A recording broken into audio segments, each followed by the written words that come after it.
Fala, pessoal. Estamos aqui para mais uma aula sobre marcha no desenvolvimento da física. Vamos lá. Agora a gente vai falar sobre um pouco da história da mecânica. Vamos começar com Galileu. Galileu Galilei, o mensageiro das estrelas. O contexto, tá, do Galileu, e que aqui eu coloquei, né, com um duplo sentido, um que ele, como sendo o mensageiro de fato das estrelas, que vai propor uma nova dinâmica que vai sustentar o sistema da Revolução Copernicana, e outra como, de fato, a obra dele, né? Que é o Mensageiro das Estrelas. Ele ele está no século XVI, na Itália. Ele é defensor em um dado período do sistema ptolomaico, mas ele experimentou uma mudança na visão de mundo, ao que parece, tal como aquela que é descrita pelo Thomas Kuhn como uma mudança religiosa, visão de mundo dele, né? E aí ele passa a virar um copernicano. Em 1609, tá? Ele apresenta um próprio protótipo dele de um telescópio e afirmou que o dele ampliava mais que o dos holandeses. O seu aumento variava de 3, de 10 e de 30 vezes. Em 1610, ele escreve uma obra chamada Mensageiro Sideral. Aí ele aponta que a Lua tem crateras e montanhas, o que era um absurdo para a época, haja vista que, como é que eu posso dizer isso? É, a mecânica aristotélica e a cosmovisão aristotélica considerava que os corpos celestes eram perfeitos, então eles não poderiam ter crateras, eles eram esferas perfeitas. Tá? Inclusive, a gente comentou uma situação na qual um opositor do Galileu diz que as crateras que o Galileu estava observando eram compostas fez uma hipótese ad hoc, né? Compostas, eram fechadas por uma substância invisível que ele não conseguia ver. E o Galileu disse assim, beleza, eu concordo com você, só que tem uma montanha lá na frente, né, com essa mesma substância invisível que você também não está vendo. Galileu era um cara fera no debate, né? Ele indica estrelas da Via Láctea e atesta a existência das luas de Júpiter. O argumento das luas de Júpiter era um argumento que contrariava as ideias de que o movimento da Terra abandonaria a Lua. Qual era dos argumentos a favor dos aristotélicos para que a Terra ficasse em movimento, em repouso? Né? Porque se ela tivesse em movimento, a Lua ficaria para trás. E Júpiter tinha 4 luas que o acompanhavam. Então, olha aí a dificuldade particular, essa, essa pedrinha aí, ou esse grãozinho de areia que entrou no vidro da vitrine aristotélica, né? Você sabe, quando no carro, quando um grãozinho de areia ou com qualquer vidro, né, entra lá, ele fica mais frágil, né? Então, o Galileu introduziu um grãozinho de areia aí no vidro, no telhado de vidro dos aristotélicos. Galileu foi responsável por uma mudança metodológica na ciência, porque ele é que é responsável por juntar a experimentação e a matemática. E essa é expressa, né, essa mudança metodológica, ela é traduzida numa frase, né, que é descrita dessa maneira. É através da matemática que o homem descobre os mistérios da criação. O homem seria um interlocutor de Deus. Em 1623, na obra O Ensaiador, o Galileu define o que ele concebe por método científico. Aí ele entende que a gente define o problema a partir da experiência, excluem-se de antemão hipóteses contrárias já rejeitadas. Depois a gente constrói uma teoria que prediga os fatos observados e que contenha hipóteses autoconsistentes. Depois se induz variação gradual de parâmetros para formar a nova lei e realiza um novo teste para refutar ou corroborar a teoria. Né? Em 1632, o Galileu apresenta um diálogo sobre os dois principais sistemas de mundo.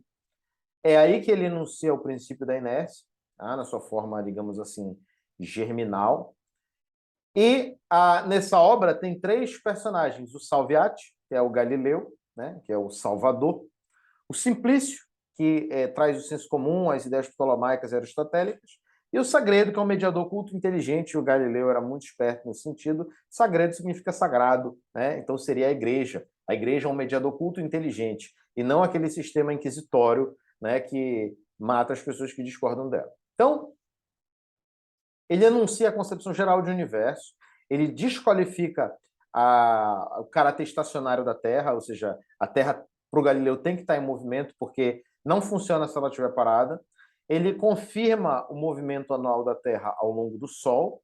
Ele faz uma descrição geométrica das marés a partir do movimento da Terra. É um ponto que ele falha, nós vamos falar disso posteriormente, né? A teoria das marés, que é a mais apropriada, é a teoria newtoniana, que dá uma explicação dinâmica. Tá?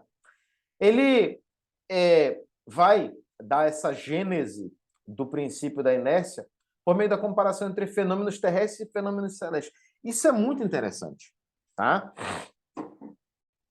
A gente não consegue, naquela época, sair da Terra e olhá-la de cima, por exemplo, para a gente ver alguma coisa. Então, como é que a gente vai saber se de fato a Terra está se movendo ou se está, né, parada?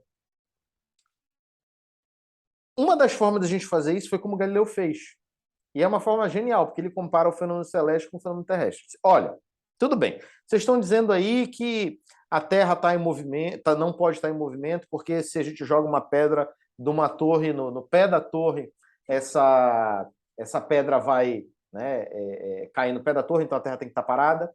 Mas olha você, se você está num navio a velocidade constante e de cima do mastro desse navio se joga um objeto, ele vai cair no pé do mastro. Então, isso não significa que o objeto, né, tenha que estar parado para que ele caia no pé do mastro. Ou seja, se o objeto lá abandonado, ele vai ficar para trás porque o navio se moveu. Tá? Então, o argumento do mastro é apresentado como uma contraposição ao argumento da torre. E um argumento geométrico, né, contrapõe o chamado argumento do carrossel. É um argumento geométrico que a gente vai trazer aí quando a gente vai falar sobre as marés também. Tá? Então, é um argumento dessa mesma natureza. Tá? Então, em 1638, o Galileu elabora a obra, né, publica a obra Discursos referentes às duas novas ciências a respeito da mecânica e dos movimentos locais. Nessa obra, ele vai refutar a teoria aristotélica dos corpos graves. Tá? A queda livre, ele vai, digamos assim, argumentar que ela independe da massa, né, tal como a gente aprende hoje no ensino médio.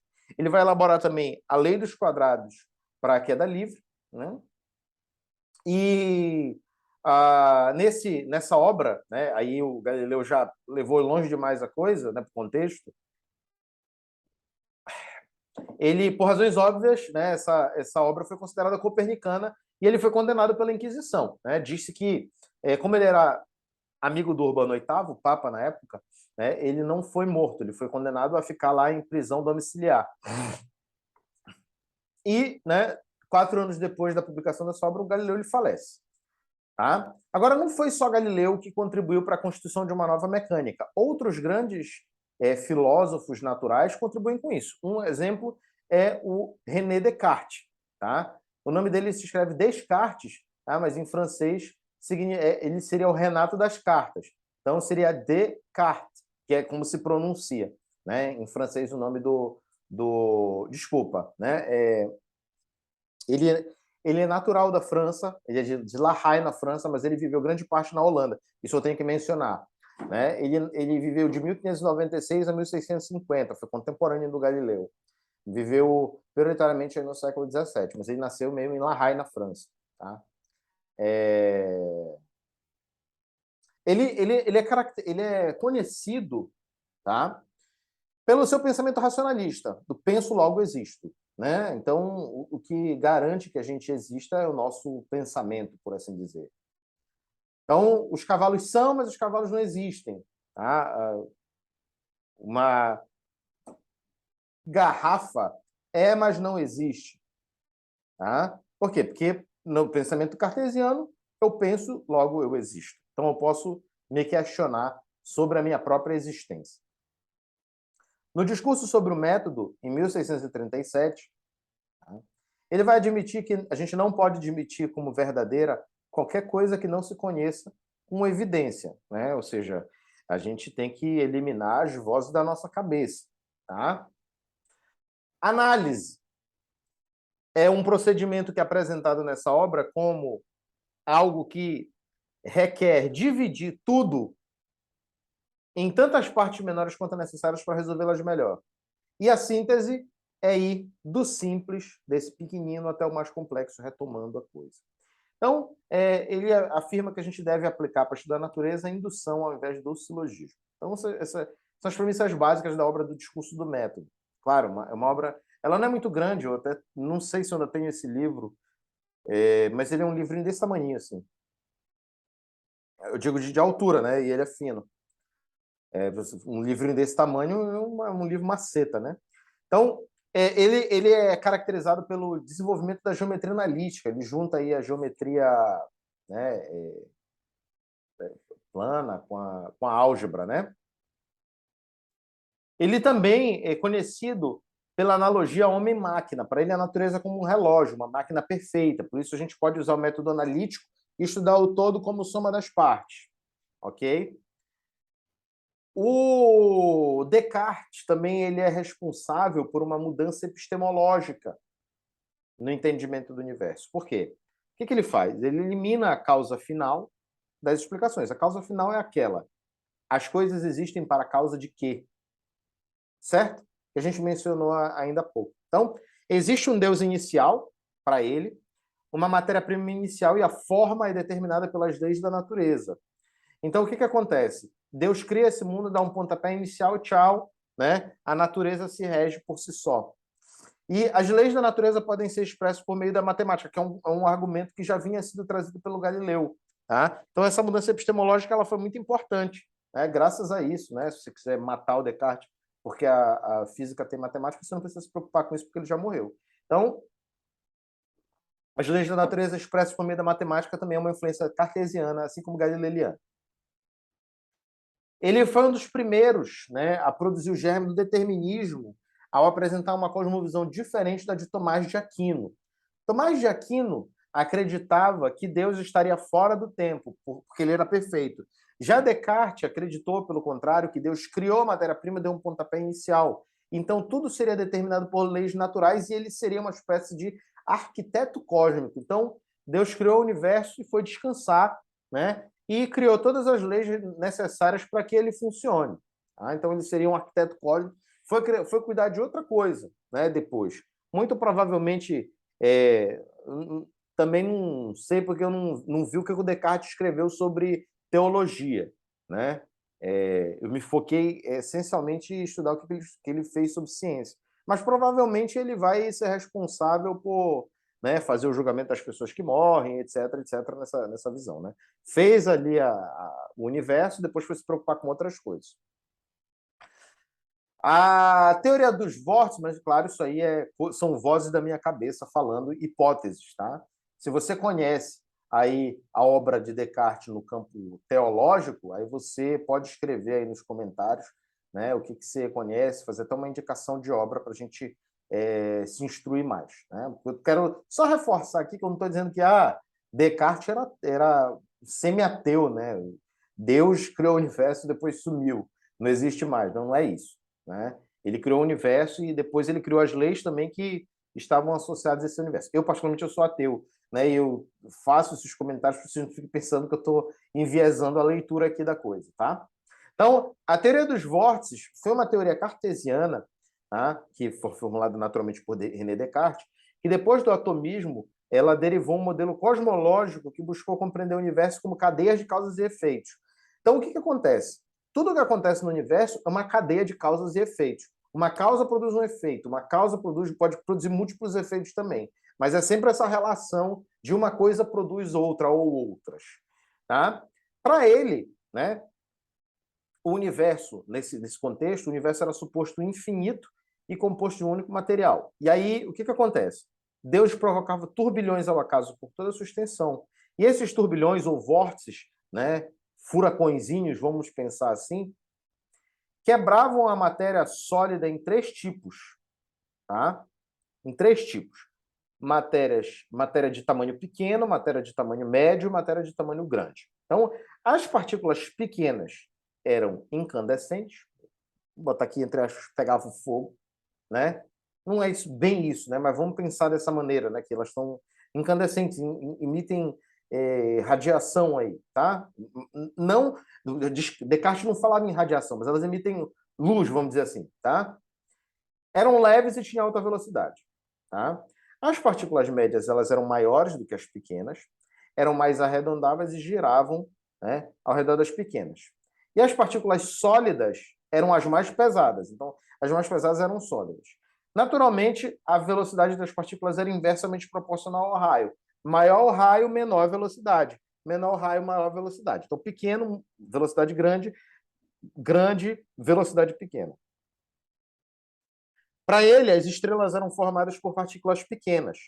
Os planetas eram formados por partículas pequenas com pedaços de partículas grandes que envolviam as partículas médias. Então, os planetas tinham partículas das três naturezas.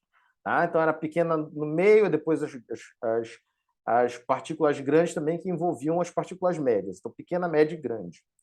Aí, para o Descartes, esses turbilhões poderiam ser associados. E aí, isso explicaria, por exemplo, a origem do Sol, planetas e dos satélites. Os cometas, por exemplo, seriam partículas errantes e os vulcões seriam formados de partículas pequenas, né, incandescentes, né, naturalmente, que remanesceram. Reducionismo, tá, foi uma das características que mais marcou o pensamento cartesiano. O que é o reducionismo? É você pegar as coisas gerais que existem e tentar descrever, né, elas em elementos menores, tá? Então, por exemplo, quando eu digo que tudo se resume à força, que as forças celestes são as mesmas das terrestres, tudo, isso é uma forma reducionista. A mecânica newtoniana incorpora isso, entende? Se eu digo que tudo se resume à seleção natural, eu estou sendo reducionista. Se eu digo que, por exemplo, o estudo do ser humano é o estudo do comportamento, eu estou reduzindo a psicologia ao comportamento. Eu estou sendo um behaviorista reducionista. Tá bom? Então, o reducionismo foi uma das coisas que mais marcou o pensamento cartesiano e que ainda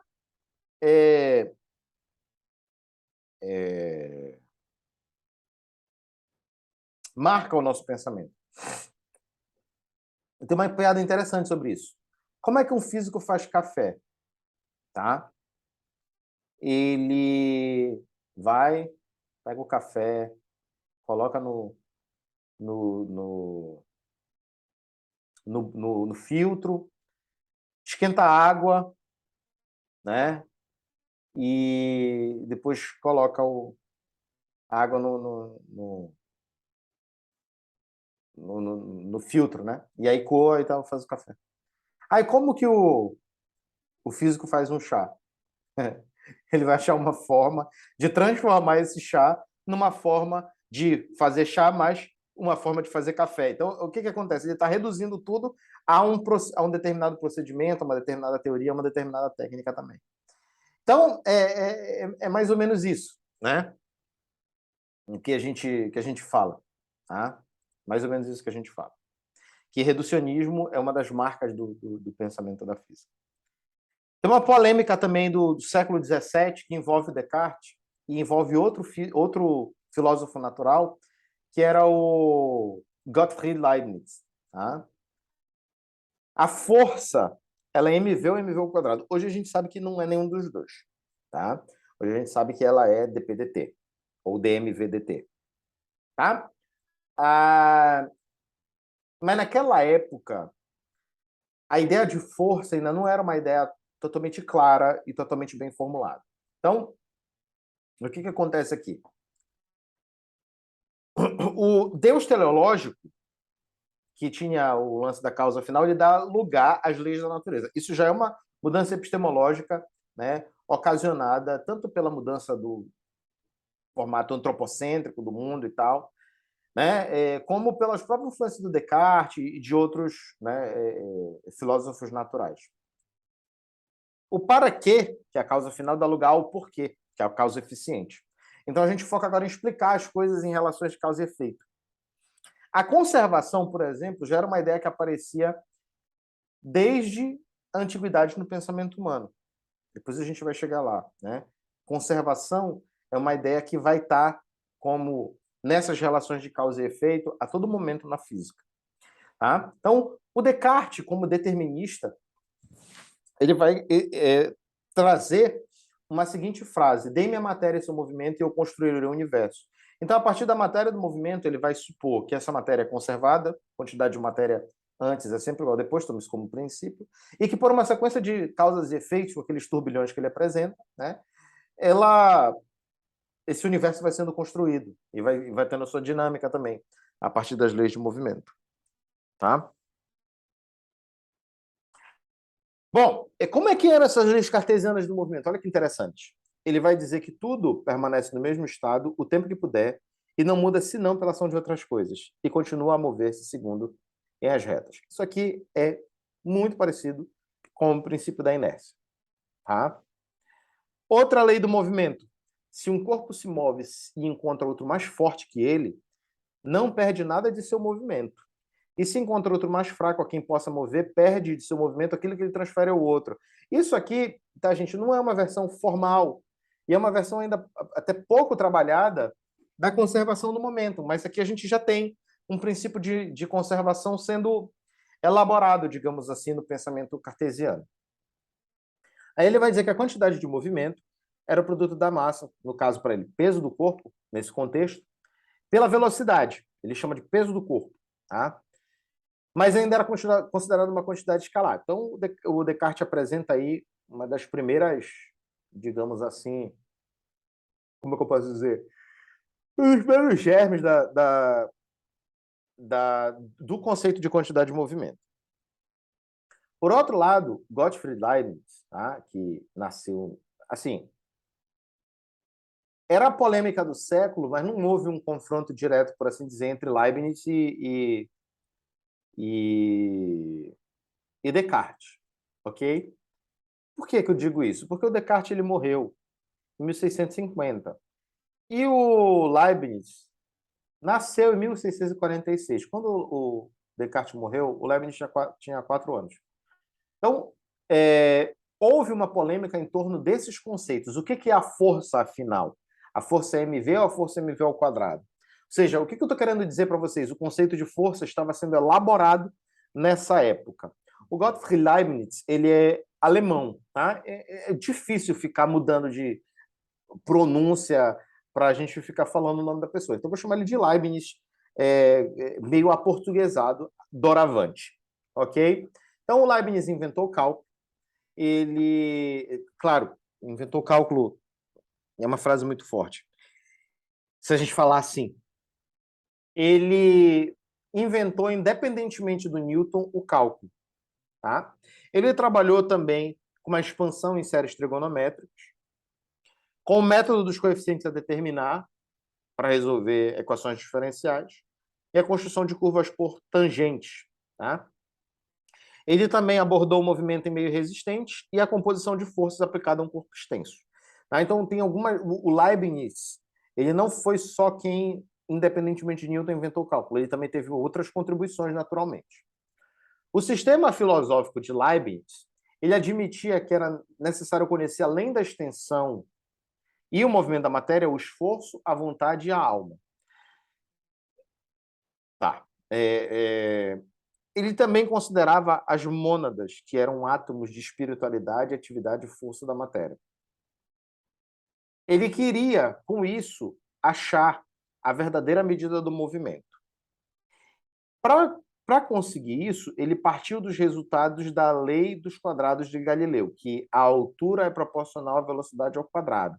E ele notou que, caindo da mesma altura, um corpo mais pesado causaria mais impacto. Então, ele pegou 2 corpos, a mesma altura, um leve e um pesado, deixou cair no chão. Ele causaria mais impacto, tá?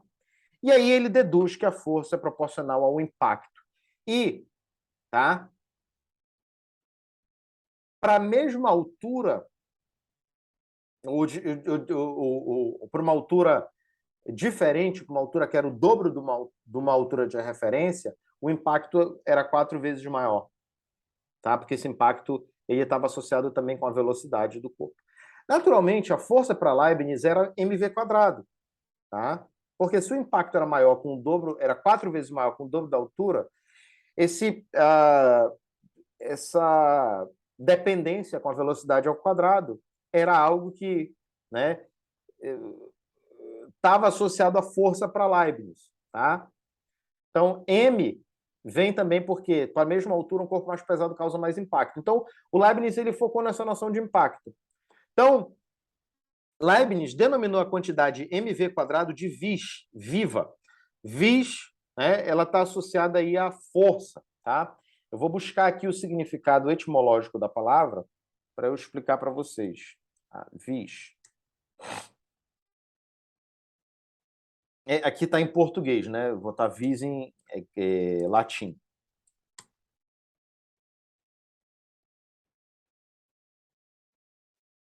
Ela significa força, virilidade, em outras palavras, tá? Então, em latim, tá? Vis, viva, significa força viva. E essa vis viva ela era conservada. Naturalmente, você deve estar reconhecendo aqui alguma coisa relacionada com a energia cinética. Então, de certa maneira, nem Leibniz, nem Descartes acertaram em quem era a força real. Só que eles tiveram contribuições muito importantes, porque esses conceitos vão ser aproveitados posteriormente. E aí, o que acontece? Eles se formulam em grandezas diferentes. Tá? O conceito de força aristotélico ele está em todas as teorias do século XVI e século XVII. Por quê? Porque o conceito de força aristotélico ele é um conceito que considera o ímpeto. Ele pode ser mais entendido sob a noção de ímpeto. O que é o ímpeto? O ímpeto é uma propriedade do corpo. Tá? Guarda isso. O ímpeto é uma propriedade do corpo. E ele, no corpo, ele vai se extinguindo. E quando ele se extingue, é porque a força acaba. E a força, portanto, era algo intrínseco ao corpo. Tá? Então, é mesmo aquele exemplo da flecha. A flecha, quando o ímpeto acaba, ela cai. Quando a gente lança um objeto no chão, quando o ímpeto dele acaba, ele para. Tá? Então, é isso que permite a vinculação entre força e movimento. Naturalmente, na mecânica newtoniana, a gente vai enxergar de uma outra forma e a gente vai construindo isso. Um outro físico importante, né, é o Huygens, tá?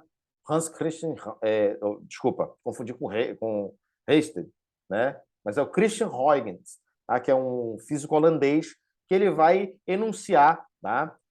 O princípio da conservação da vis viva. Na verdade, seria uma espécie bem germinal ainda de conservação de energia, mas, né, nesse caso, vinculado à energia cinética. Ele vai dizer que a soma dos produtos da massa de dado corpo duro pelo quadrado de sua velocidade é sempre a mesma antes e depois do encontro. Ou seja, aqui nas colisões ele está trazendo o princípio da conservação da energia cinética.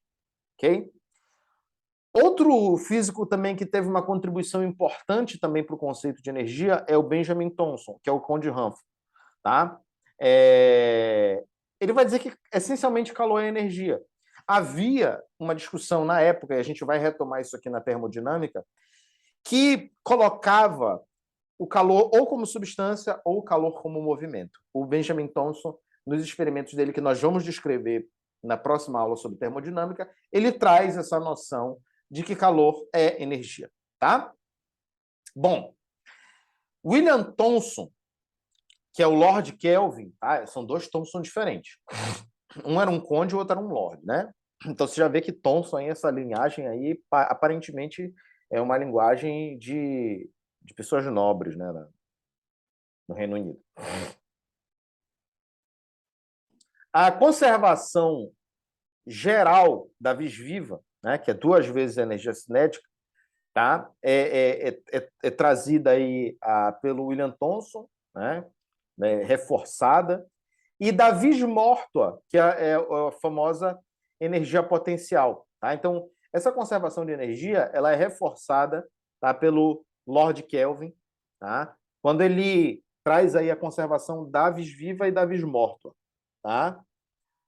Então, vis mortua é energia potencial, é aquela força morta, que é aquela força que só tem a capacidade de acontecer. Tá?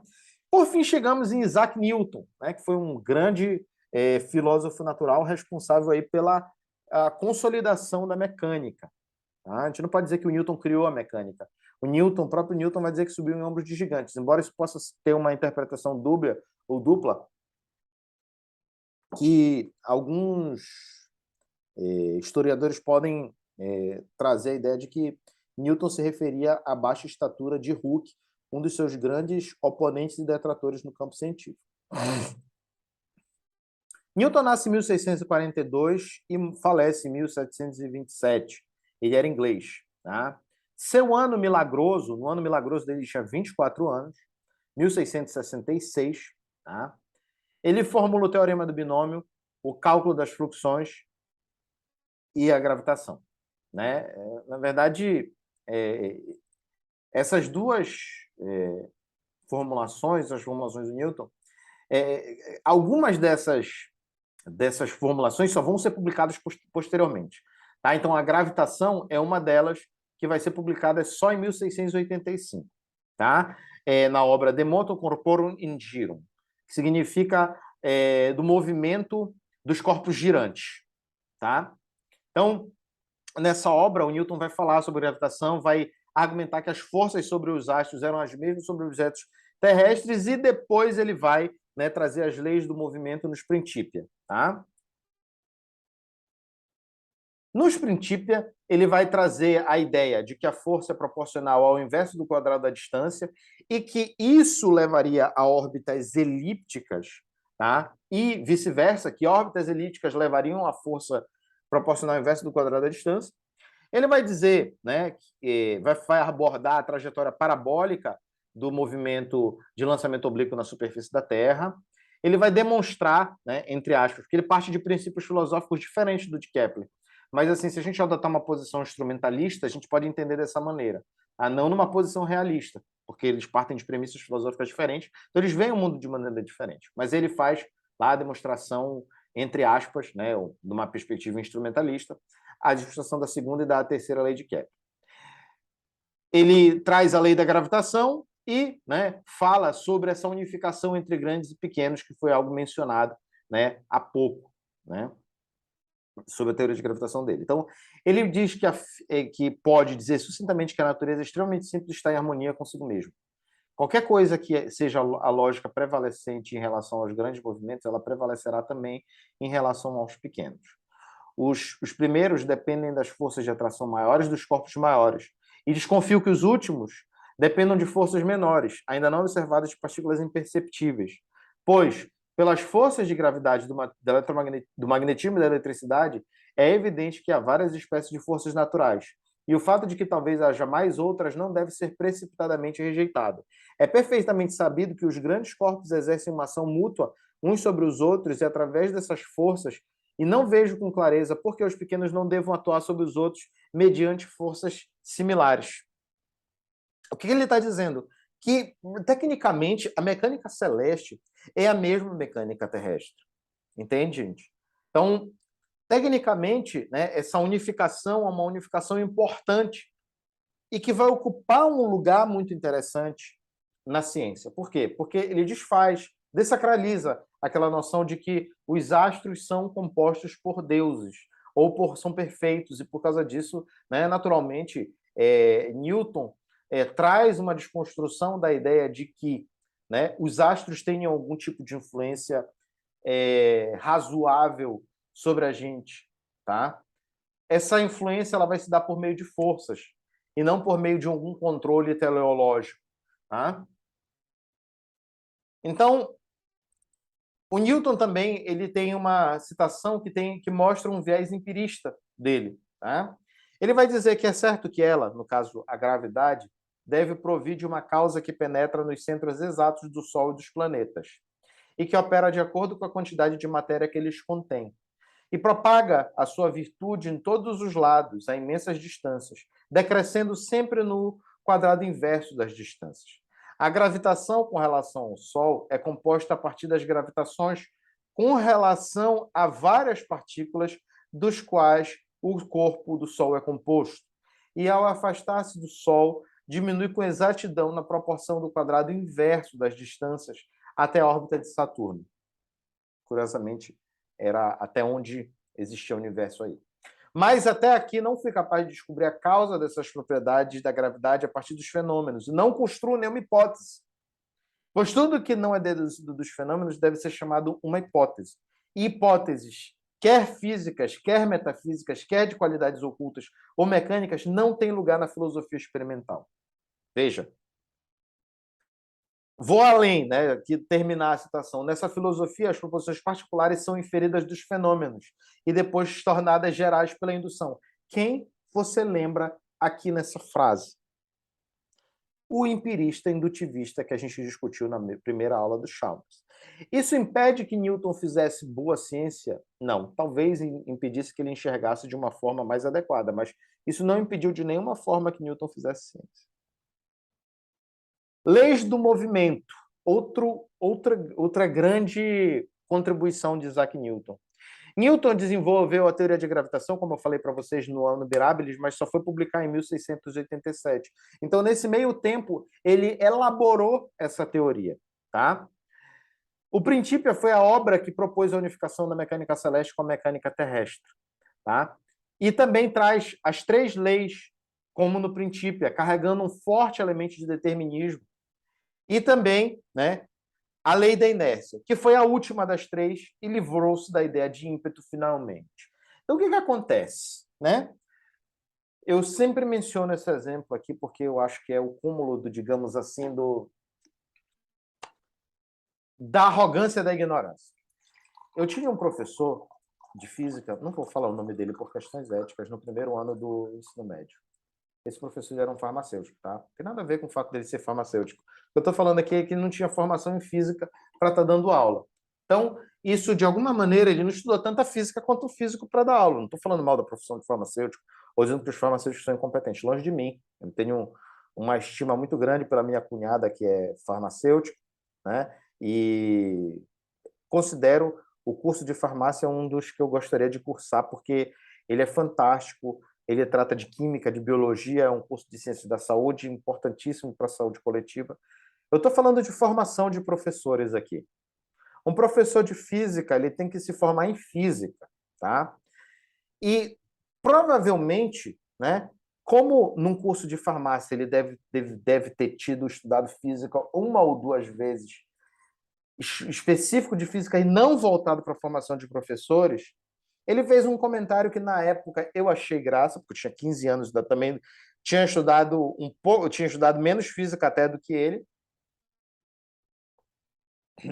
Mas hoje eu olho de uma perspectiva crítica. Por que essa perspectiva crítica? Ele disse que a menina disse que a lei da inércia era a terceira lei de Newton. Tecnicamente, e aí ele riu, ele disse que era a primeira e ele riu. Tecnicamente, do ponto de vista histórico, a terceira lei de Newton é a inércia. Porque foi a última que Newton conseguiu elaborar. O conceito de ímpeto era tão forte na cabeça dos filósofos naturais que foi difícil para Newton se desfazer desse conceito. Então, ele se desfaz desse conceito mais ou menos uns 20 anos depois dele elaborar a teoria do movimento, as leis do movimento. Então, vamos lá. A lei da inércia tem alguns momentos, tá? Primeiro, ela passou de ser uma força intrínseca do corpo proporcional à quantidade de movimento. Depois, ela passa para uma atribuição da força intrínseca à matéria que compõe os corpos. Em terceiro, né, que já é uma elaboração, a terceira elaboração, ou a segunda elaboração, e a terceira forma que ela assume é a divisa inerciae, ou seja, de força inercial, que é uma propriedade da matéria que ocorre na ação e depois cessa quando finaliza a ação. Opa, ainda tinha um resquício de ímpeto aí, né? E, por último, o princípio da inércia. Massa é uma propriedade da matéria. Bom, qual o significado da lei da inércia?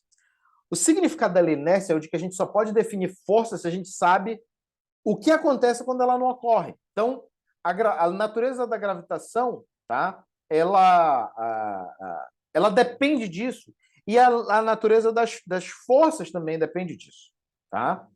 Então, lei da inércia define o que acontece, né, se não tem força externa aplicada. Lei da inércia também define um sistema de referenciais que vão poder analisar a lei de Newton. Você sabe disso. Então, né, o que a gente tem aqui? A gente tem uma negação da ideia de que a primeira lei é um caso particular da segunda, quando A igual a zero. Não é. Ela tem um conteúdo além do da segunda lei. Tá? Nos Principia, tá? A natureza da gravitação ela permanece inexplicada. Isso foi um calo no sapato do Newton. Tá? A gente não quer saber como, a gente quer saber o porquê. Ah, os corpos se movem porque eles sofrem ação de uma força gravitacional. Como é essa força? Não sei. Né?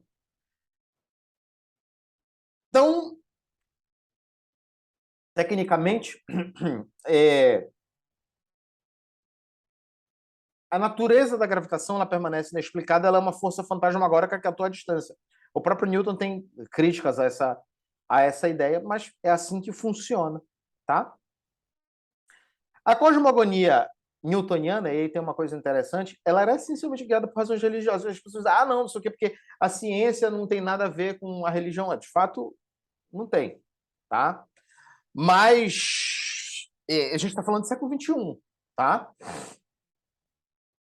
Há um tempo atrás, muitas ideias científicas foram impulsionadas por ideias religiosas.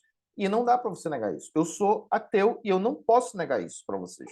Eu não posso dizer que Newton era ateu, porque não era. Eu estaria negando um fato. Newton escreveu sobre suas crenças, Newton escreveu sobre teologia, Newton estudou essas coisas. Tá? Newton falava sobre essas coisas. Eu não tenho, isso está bem documentado, eu não tenho como violar as tradições. Não. É uma coisa que a gente precisa desconstruir. Tá? E essa desconstrução para nós da ciência às vezes nos dói muito, porque a gente tende a achar que a ciência é um empreendimento essencialmente racional e que se baseia em fatos. Né? Nada mais isso é do que uma interpretação empirista da realidade, tá, gente?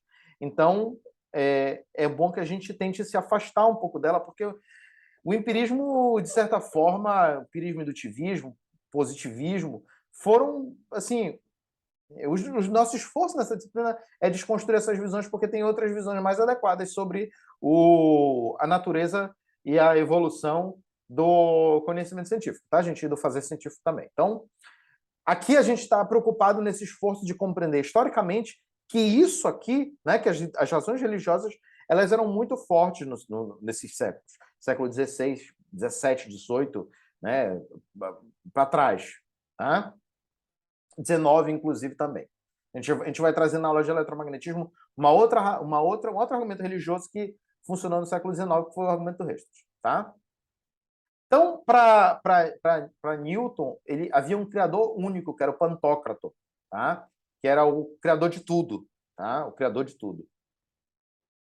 E ele era uno, e a inteligência superior desse criador, Deus, né, no caso, para Newton, era que as leis da natureza podiam ser expressas em linguagem matemática, porque Deus falava através delas. Né? Bom, por último aqui, né, Newton também traz o problema da maré. Ele resolve a questão das marés. O Galileu usava argumentos cinemáticos, como eu prometi para vocês explicar, né? Como é que o Galileu pensava isso? Né? Ele acreditava que a Terra se movia e ela girava. Então, a maré ela surgia por meio de uma combinação da rotação em torno do eixo da Terra, tá? E da rotação da Terra em torno do Sol. Então, o que acontece? Deixa eu ver se eu acho uma figurinha aqui para mostrar para vocês.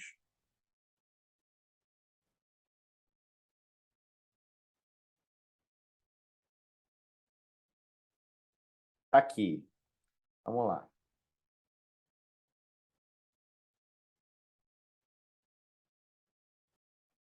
Bom, eu vou pegar aqui do CREF-URGS, tá? Centro de Referência de Ensino de Física, eu estudei lá na URGS, tá? Na Federal do Rio Grande do Sul, e é interessante, né, que você... Cadê? Deixa eu dar uma olhada aqui.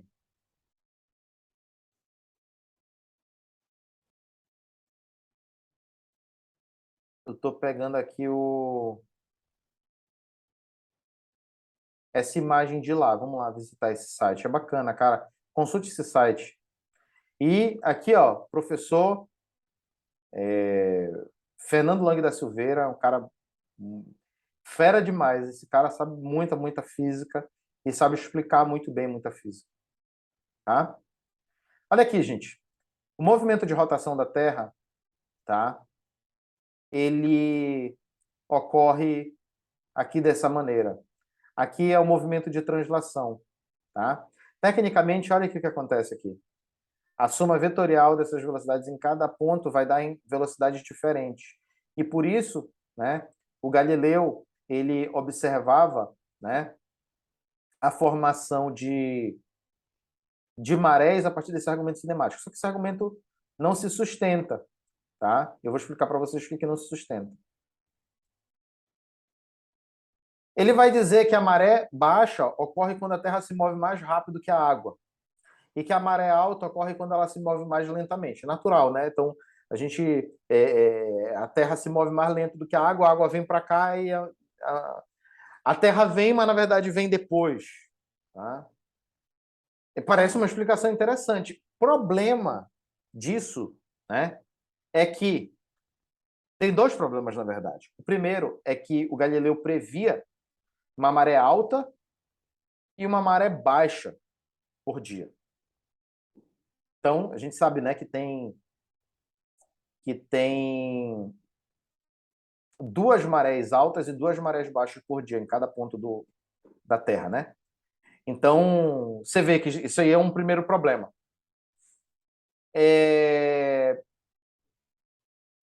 O segundo é que a velocidade de rotação é de 1% da velocidade de translação. Então, não tem como esse efeito ser cinemático.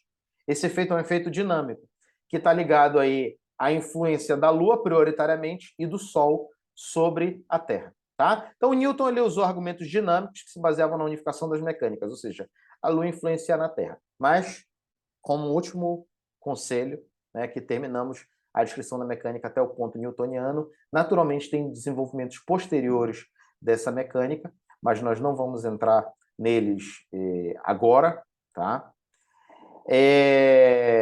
Não é porque a Lua influencia a Terra por meio das marés que você vai entender que mais bebês nascem na lua cheia, porque não nascem. Solange da Silveira já fez um estudo sobre isso, né? E também, você não vai imaginar também que a lua influencia no seu cabelo. Vou cortar o cabelo na lua cheia, porque se a lua influencia no mar que é grande, imagina o meu cabelo que é pequeno. Justamente porque o seu cabelo é pequeno e tem massa pequena, a força gravitacional é nada, né? Então, esse argumento não vale, tá? Justamente porque a força gravitacional depende do produto das massas. Se tem uma massa muito pequena, a força gravitacional é muito pequena. Beleza, gente? É isso aí. Até mais. Um forte abraço. Eu falei nessa aula que a próxima aula seria sobre termodinâmica, mas na verdade não. A gente vai falar sobre eletromagnetismo na próxima aula. Forte abraço, tudo de bom é para vocês, um excelente final de semana.